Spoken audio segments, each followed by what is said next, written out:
Welcome back to my YouTube channel the Ink Study. आज के इस वीडियो में हम लोग कवर करेंगे बिजनेस स्टडीज़ का चैप्टर 1 का topic classification of business activities. इसमें हम लोग कवर करेंगे types of commerce, trade, internal trade and external trade. इससे पिछली वाली वीडियो में हम लोगों ने कवर किया था कि कॉमर्स क्या होते हैं और उसके फंक्शंस क्या हैं। तो अब हम लोग अपनी वीडियो को स्टार्ट करते हैं। टाइप्स ऑफ कॉमर्स, तो बेसिकली जो हमारा कॉमर्स है वो 2 टाइप से डिवाइड किया जाता है, फर्स्ट ट्रेड और दूसरा होता है एड्स टू ट्रेड। ठीक है, तो अब ट्रेड क्या है? सिंपल लैंग्वेज में हम लोग समझते हैं, जो कंज्यूमर होता है क्या वो जानता है कि कौन सा मैन्युफैक्चरर कौन सा प्रोडक्ट मैन्युफैक्चर कर रहा है? नहीं। और क्या जो मैन्युफैक्चरर होता है वो क्या जानता है कि किस कंज्यूमर को कौन सा प्रोडक्ट चाहिए? नहीं। तो ये जो बीच का गैप है, इस गैप को कवर कौन करता है? ट्रेड। ये इस ट्रेड के अंदर आता है, एक होलसेल आता है, एक रिटेल आता है। तो रिटेल होलसेलर जो होता है वो क्या करता है कि मैन्युफैक्चरर से जो प्रोडक्ट है उसको ख़रीद के लाता है और फिर उसे रिटेलर को बेच देता है। और जो रिटेलर होता है वो उस प्रोडक्ट को किस तक पहुंचाता है? अल्टीमेट कंज्यूमर तक। ठीक है, तो अब हम लोग पढ़ते हैं। Trade is an integral part of commerce. It refers to buying and selling of goods and services. The trade segment of commerce bring together manufacturer and the consumer. Manufacturer और consumer को पास में कौन लाता है? ट्रेडर लाता है, trade लाता है। Traders act as a link between the manufacturer and the consumer. In the absence of traders, the manufacturer will have to search for consumers and the consumers have to search for the manufacturer. क्या बोल रहा है? अगर बीच का जो trader है वो नहीं होता तो क्या होता? मैन्युफैक्चरर को कंज्यूमर को खुद से ढूंढना पड़ता, और जो कंज्यूमर है उसको किसको ढूंढना पड़ता? मैन्युफैक्चरर को। तो एक टाइम के लिए जो कंज्यूमर है वो तो मैन्युफैक्चरर को ढूंढ सकता है, लेकिन जो मैन्युफैक्चरर है वो एक प्रोडक्ट, अपना प्रोडक्ट के लिए कंज्यूमर को कहाँ से ढूंढेगा? वो हर घर में जा के पूछ तो नहीं ना सकता है कि क्या आपको ये चीज़ चाहिए। तो इसलिए इस गैप को कौन कवर करता है? हमारा ट्रेड कवर करता है। ठीक है, अब ट्रेड कितने टाइप्स के होते हैं? ये भी 2 टाइप्स के होते हैं। एक होता है इंटरनल ट्रेड, एक होता है एक्सटर्नल ट्रेड। तो हम लोग पढ़ते हैं internal trade. Internal trade refers to buying and selling of goods and services within the geographical boundaries of a country. Internal trade क्या है? जो प्रोडक्ट हमारी खुद की कंट्री में बन रहा है उसका यूज़ भी हमारी ही कंट्री में हो रहा है, तो इसको क्या कहेंगे? हम लोग इंटरनल ट्रेड कहेंगे। क्यों? क्योंकि हमारा जो होलसेलर है हमारा जो मैन्युफैक्चरर है वो भी यहीं का है, और जो हमारा कंज्यूमर है वो भी यहीं का है। होलसेलर और रिटेलर सब हमारी होम कंट्री के हैं, जिस भी कंट्री में जो प्रोडक्शन हो रहा है उसी कंट्री के हैं। तो इसको हम लोग कहेंगे internal trade. It is also known age home trade, क्योंकि अपने ही घर का प्रोडक्ट घर के ही आदमी यूज़ कर रहे हैं, इसलिए इसको होम ट्रेड के नाम से भी जान सकते हैं।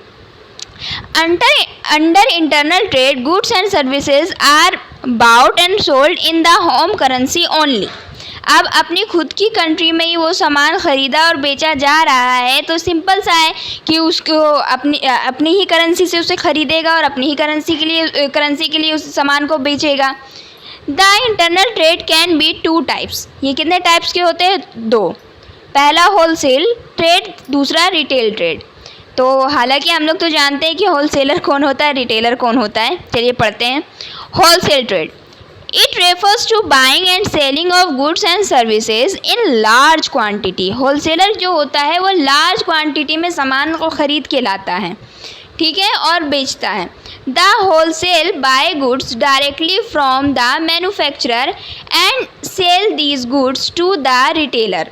क्या करता है? जो होलसेलर होता है वो सीधे खुद से जाके मैन्युफैक्चरर से सामान को ख़रीदता है और उसको फिर लाके किसको बेचता है? रिटेलर को। ठीक है, जनरली ज़्यादातर क्या होता है कि जो होलसेलर लोग होते हैं ना वो किसी एक ही प्रोडक्ट का स्पेशलाइजेशन रखते हैं। जैसे जो कपड़ा बेच रहा है तो जो जीन्स होलसेलर रहेगा, तो जो जीन्स तो जीन्स, शर्ट का होलसेलर तो शर्ट का होलसेलर। क्यों? क्योंकि वो मैन्युफैक्चरर के पास से जाके एक ही बार में थोक में माल ले आते हैं। ठीक है, और फिर उसे किसको बेचते हैं, रिटेलर के लिए, ठीक है। Generally a wholesaler is specialised in one line of product, he maintain a large stock, he buys goods for cash from manufacturer and sell on the credit to retailer. देखिए एक और क्या बात बोल रहा है, जो मैन्युफैक्चरर होते हैं, सॉरी, जो हमारे होलसेलर होते हैं वो मैन्युफैक्चरर से भी जो सामान लाते हैं वो उनको पैसा दे के लेके आते हैं कैश में, लेकिन जो रिटेलर होते हैं उनको किस में देते हैं, उधारी में देते हैं। यानी कि जो होलसेलर है उसके पास जो उसका कैपिटल है वो ज़्यादा होना चाहिए, क्योंकि उसको कैश में सामान भी खरीदना है और फिर उधार में सामान बेचना भी है। जब रिटेलर बेचेगा तब उसको लाके पैसा देगा।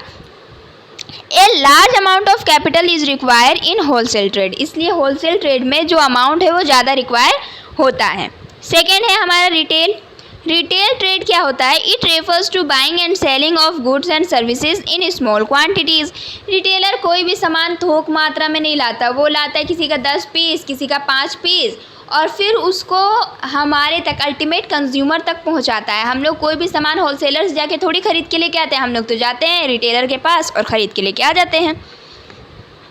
The retailer buys goods from the wholesaler and sells this goods to the ultimate consumer.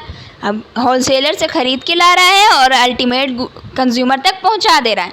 The retailer has to maintain a variety of goods, लेकिन जैसे हम लोगों ने इससे पहले पढ़ा कि होलसेलर जो होता है वो कोई भी एक वैरायटी का ही सामान अपने पास रखता है, स्पेशलाइज्ड रहता है।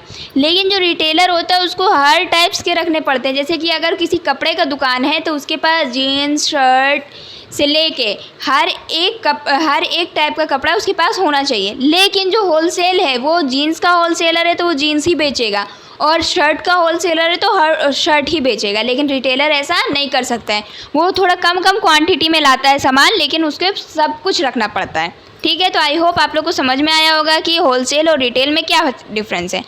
अब हम लोग पढ़ते हैं एक्सटर्नल ट्रेड। इससे पहले हम लोगों ने इंटरनल ट्रेड पढ़ा जो कि हमारी खुद की कंट्री में हो रहा था, लेकिन जैसा कि पता चल रहा है एक्सटर्नल ट्रेड, इसमें क्या है कि कोई भी प्रोडक्शन जो है वो हो तो रहा है हमारी कंट्री में, लेकिन उसको हम लोग सेल कर रहे हैं दूसरी कंट्री में। ठीक है, तो उसको हम लोग कहेंगे एक्सटर्नल ट्रेड। ठीक है, it refers to buying and selling of goods and service beyond the geographical limits of the country के बाहर भी बेच रहे हैं। It is also known as trade between 2 और मोर कंट्रीज़, क्योंकि इसको हम लोग 2 या 2 से ज़्यादा कंट्रीज़ में सामान बेच रहे हैं, इसलिए इसको कह सकते हैं हम लोग ट्रेड बिटवीन 2 और मोर कंट्रीज़।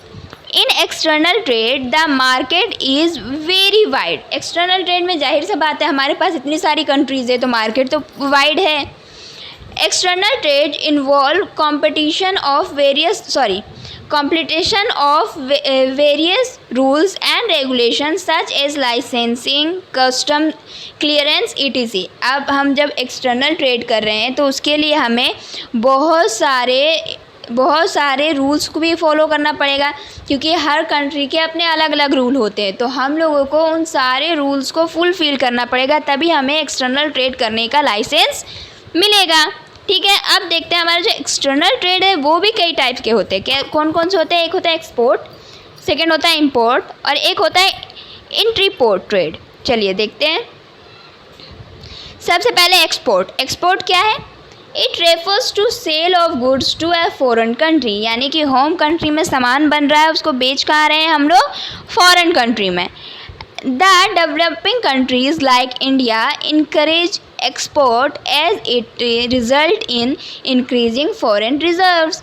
अब हमारा जैसा देश है, जो डेवलपिंग कंट्रीज़ होती है वो बेसिकली एक्सपोर्ट पे बहुत ज़्यादा जोर देती है। क्यों देती है? क्योंकि इससे क्या है, हमारे देश का जो प्रोडक्ट है वो बाहर कंट्री में बिकने तो जा रहा है, लेकिन वहाँ से क्या हो रहा है, फॉरेन करेंसी जो है वो हमारे यहाँ रिज़र्व हो रही है, तो इससे हमारे देश का वैल्यू बढ़ता है। इसलिए एक्सपोर्ट एक डेवलपिंग कंट्रीज़ के लिए बहुत ज़रूरी होता है। Next, import.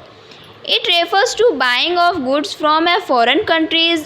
Import of technology and capital goods is encouraged and as compared to import of consumer goods. देखिए क्या बोलता है import, जैसे कि एक्सपोर्ट में क्या कर रहे थे कि प्रोडक्ट होम कंट्री में बन रहा था उसको बेच रहे थे फॉरेन कंट्रीज़ में, वैसे ही इंपोर्ट में क्या हुआ, एक्सपोर्ट में क्या कर रहे थे कि बन रहा था हमारी कंट्री में और उसको बेच रहे थे फॉरेन कंट्री में। तो इंपोर्ट में इसका अपोजिट होगा, किसी फॉरेन कंट्री का सामान हम अपनी होम कंट्री के लिए ख़रीद रहे हैं, ठीक है।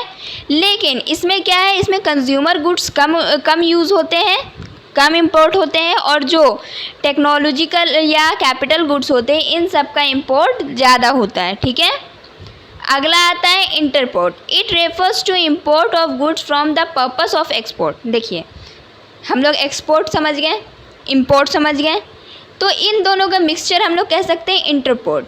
क्या कि हम लोग दूसरी कंट्री से सामान तो मंगा रहे फॉरेन कंट्री से, लेकिन खुद के यूज़ के लिए नहीं, अपनी कंट्री के यूज़ के लिए नहीं, उसको किस लिए कि हम लोग उसको दोबारा से कुछ चेंजेस करके उसको एक्सपोर्ट कर दें और पैसे कमा लें। In interport, the goods are purchased from a foreign country but not for consumption in home country, but for selling these goods to some other foreign countries। जैसे इसका सबसे अच्छा एग्जांपल है हम लोग का कर्ड ऑयल। जो हमारा कर्ड ऑयल आता है अरबिक कंट्रीज़ से, सऊदी अरबिया या जहाँ से भी, उसको लाया जाता है इंडिया और फिर उसको प्योरीफाई करके उसमें से पेट्रोल डीजल निकाल के उसको हम लोग दूसरी कंट्रीज़ में जैसे बांग्लादेश जैसी कंट्रीज़ में बेच देते हैं। तो ये हम लोग लाएँ, तो इस तरीके के गुड्स को हम लोग क्या कहेंगे, इंटरपोर्ट गुड्स। क्यों, या इसको कहेंगे हम लोग इंट्रीपोर्ट। क्यों, क्योंकि हम लोग सामान तो लाएँ दूसरी कंट्री से लेकिन यूज़ नहीं कर रहे हैं, उसको फिर दूसरी कंट्री में बेच दे रहे हैं और बीच में प्रॉफिट अर्न कर ले रहे हैं। तो आई होप आप लोगों को समझ में आया होगा कि एक्सपोर्ट, इंपोर्ट और इंटरपोर्ट में क्या डिफरेंसेस है। अब हम लोग अपनी नेक्स्ट वीडियो में कवर करेंगे एड्स टू ट्रेड। ये एड्स टू ट्रेड क्या होता है। So thank you and keep watching my YouTube channel. Also subscribe and please press the bell icon for latest update. Thank you.